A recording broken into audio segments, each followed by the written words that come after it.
रुपया कमाए के भाग जाइए।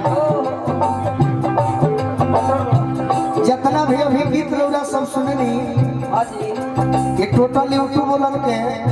जितना हमार भाई बड़ा कम्युनी के वो आधार है। कैसे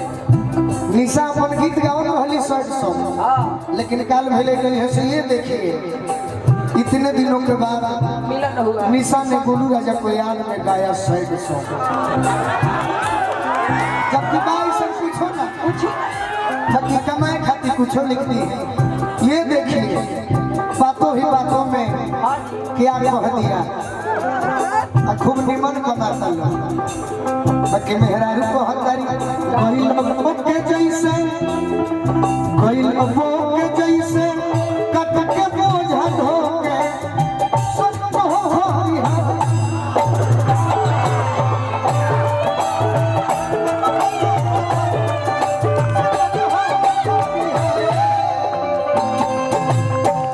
बड़ा सुंदर गोपाल जैसे हमारे को मैं बोलने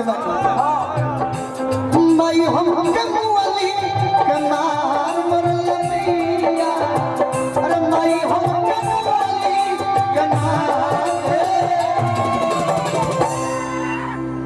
लेकिन भरत चाचा कम नहीं वो गोले बड़े कीचे कर पियावा गइले पर वैसे सखी हो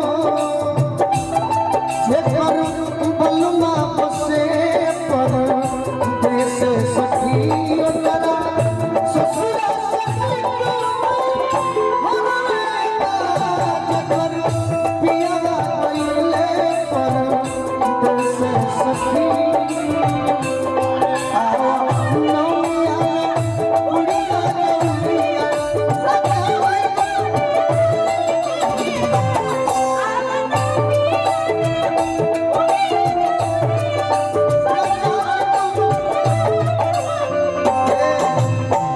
भैया हमारा रविकांत राय जी छतरपुर थाना में बाकी न्यू भाई कहा बड़ा फाइन बड़ा सिवाय ना रहे मेहरारू होते ए पपल बाटे खेतवा कटलवा काज हो ओई बाबा पैसे आई घर में अनाज हो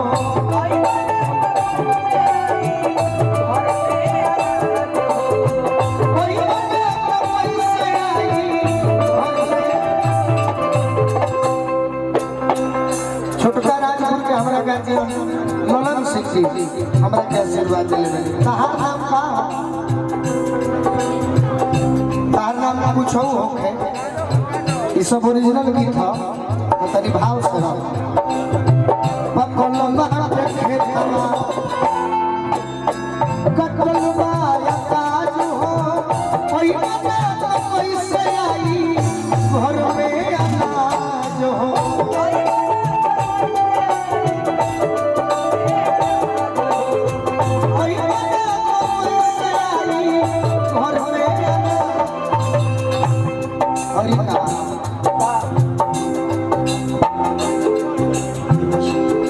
तो कुचल लोड़ हवा से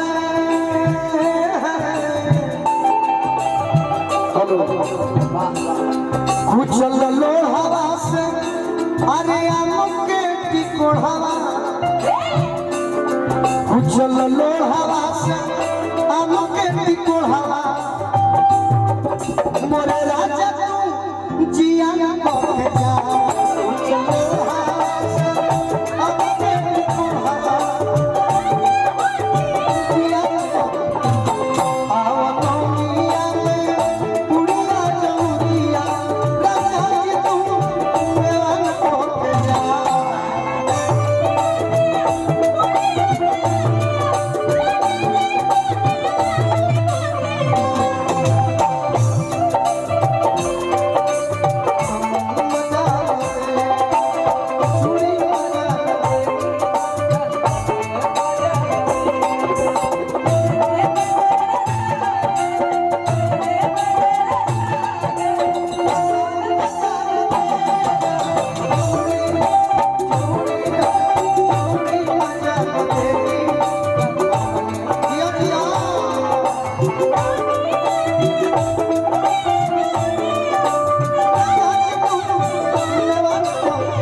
फरमाइशी अभिकर्ता बानी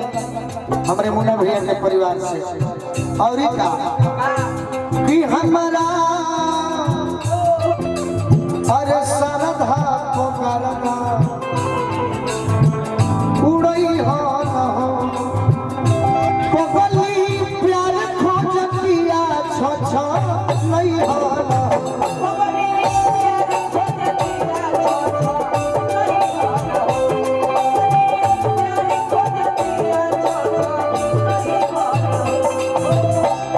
कि हमारा सरधा को करना उड़ई हो न हो पगली प्यार खोजतिया छो छो नहीं हो न हो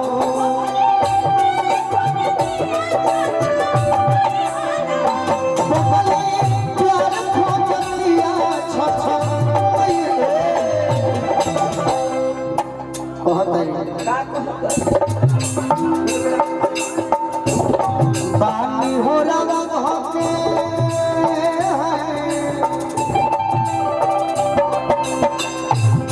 बानी हो रवा होके भोरवा में भोरवा चैत के महीना का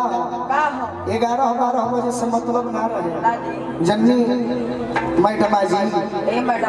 चैत में 11-12 से मतलब ना रहे जो सही 4 बजे तो यह चीज के शब्द जा शामिल हो जाए कि बानी हो रवा धोके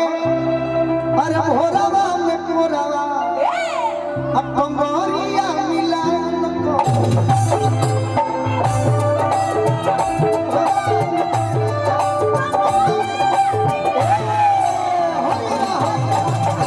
प्योर भोजपुरी के भाषा कि लैती अरे महुआ भी नीलाटा महुआ के लाटा बने तीसी डाल के कि लैती हमारे परिवार के सदस्य अजय भैया हो तार चेहरा ऐसा चेंज हो गई कि हम चिन्हबे न कोई न तो बचपन में अजय भैया घरे आई रहन जब सुते लगस तो हम पानी में तब मारतो हमारे पिताजी बड़ा इनका के मैंने कि लैती रहे दसे के भर कि लैती अरे महुआ भी नीलाटा बनैती पिया जो खमी जिते